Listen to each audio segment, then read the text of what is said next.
Hi hello నమస్తే. ఈరోజు special chicken curry with ఆవకాయ కారం. ఆవకాయ కారంతో చికెన్ కర్రీ చేద్దాం. చికెన్కి ఆయిల్ ఎక్కువ పడుతుంది కాబట్టి కొంచెం ఎక్కువ ఆయిల్ వేసుకోవాలి.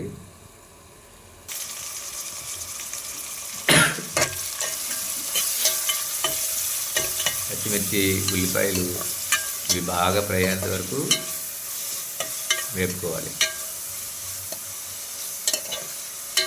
ఇది కొంచెం గ్రేవీ టైప్లో చేసుకున్నాం కాబట్టి దీనిలో ఒక పెద్ద సైజు నిమ్మకాయ అంత టొమాటో వేసుకుంటే సరిపోతుంది. ఒక నిమ్మకాయ సైజులో ఉంది పెద్ద సైజు టమాటో. ఈ టమాటా కట్ చేసి దాంట్లో వేసాము. అంటే కొంచెం గ్రేవీ టైప్లో చేస్తున్నాం కాబట్టి టమాటో యాడ్ చేసిన అందువల్ల ఇందులో కొంచెం సాల్ట్ ఎక్కువ పడుతుంది, అలాగే కారం కూడా ఎక్కువ పడుతుంది.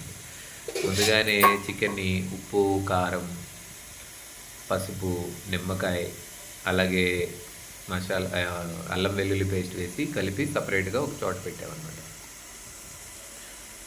ఆనియన్స్ ఆల్మోస్ట్ ఫ్రై అయిపోయి ఉంటాయి. చికెన్ ఇలా పెట్టి అరగంట పైనే అవుతుంది.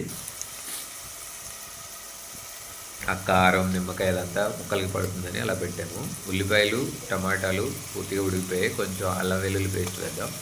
అల్లం వెల్లుల్లి పేస్ట్లో గ్రీన్ కలర్లో ఉంది ఏంటని చూస్తున్నారు కదా, దీంట్లో కొత్తిమీర, పుదీనా, కరివేపాకు, పచ్చిమిర్చి ఇవన్నీ యాడ్ చేసి అల్లం వెల్లుల్లి పేస్ట్ తయారు చేస్తాం అనమాట. దీనివల్ల ఏంటంటే మనం సపరేట్గా ఆకులు వేస్తాం కదా, పుదీనా కానీ చికెన్ కొత్తిమీర కానీ అలా కాకుండా ఇలా చేయడం వల్ల గ్రేవీలా వస్తుంది కాబట్టి అది ఆ ముక్కలకి ఎక్కువగా పట్టేస్తుంది, బాగా పడుతుంది.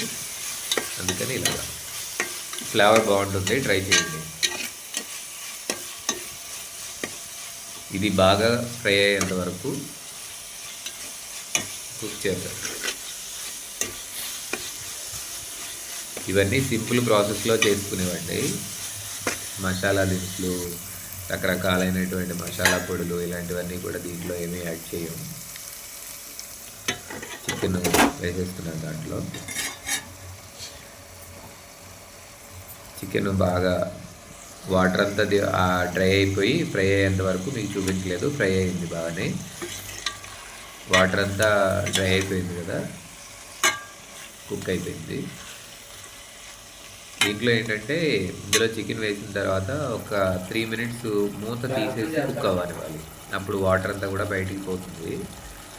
అలా చేయొచ్చు చేయకూడదు తెలియదు, కానీ వాటర్ అంతా బయటికి పోతే కొంచెం నీసు వాసన తగ్గుతుంది అనమాట. ముక్క కూడా గట్టిగా ఉడుకుతుంది. మూత పెట్టినప్పుడు ఏమవుతుందంటే మెత్తగా ఉడికిపోతుంది, వాటర్లో మెత్తబడిపోతుంది. అందుకని మూత తీసేసి కొంచెంసేపు ఉడకనివ్వాలి. ఉడికిన తర్వాత ముక్కలు గట్టి పడతాయి కాబట్టి ఆ తర్వాత మూత పెట్టినా పర్వాలేదు. అదిగో ఆవకాయ కారం వేస్తున్నాను. ఆవకాయ కారం వేస్తే చాలా టేస్ట్ వస్తుంది. మీకు ముందుగా చూపించలేదు, కొంచెం ఎక్కువ వేసాను. ఆవకాయ కారం అది. ఆవకాయ కారంతో పాటు కొంచెం ధనియాల పొడి వేస్తాం, అంతే. ఇంకంతే, మిగతా మసాలా పొడులు ఏమీ దీంట్లో యాడ్ చేయడం లేదు. ఆవకాయ కారం వేసిన తర్వాత కొంచెం కొత్తిమీర, పుదీనా ఆకులు కలిపి కొంచెం ఫ్లేవర్ కోసం అనమాట.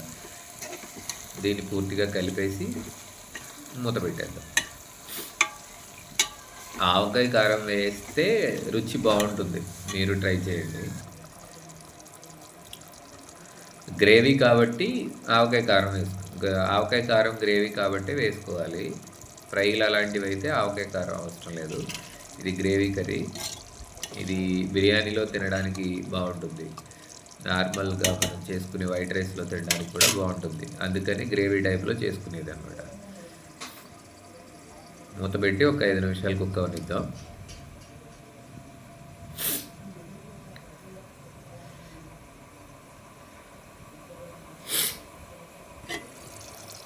ఎస్, రెడీ అయిపోయింది.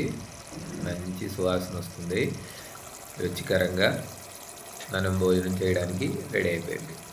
ఇందులో ఇంకా ఏమీ కలపలేదు. ఇంకా మసాలా పొడులు అలాంటివి చాలామంది యాడ్ చేస్తారు కదా, అలాంటివి ఏమీ అవసరం లేదు. సింపుల్గా ఇలా చేసుకోవడం వల్ల అనారోగ్య సమస్యలు కూడా పెద్దగా రావు, ఆరోగ్య సమస్యలు కూడా పెద్దగా రావు, అనారోగ్యాలు కలగవు అనమాట. ఎందుకంటే మసాలాలు ఇలాంటివి యాడ్ చేయడం వల్ల మనకి గ్యాస్ట్రిక్ ప్రాబ్లం అలాంటివి వస్తూ ఉంటాయి. అందుకని కొంచెం దాన్ని కంట్రోల్ చేసుకోవాలి అని అంటే సాధ్యమైనంత వరకు మసాలా పొడులు తక్కువ వాడాలి. అంతే, గుమగుమలాడే చికెన్ కర్రీ రెడీ. రండి భోంచేద్దాం మీరు కూడా.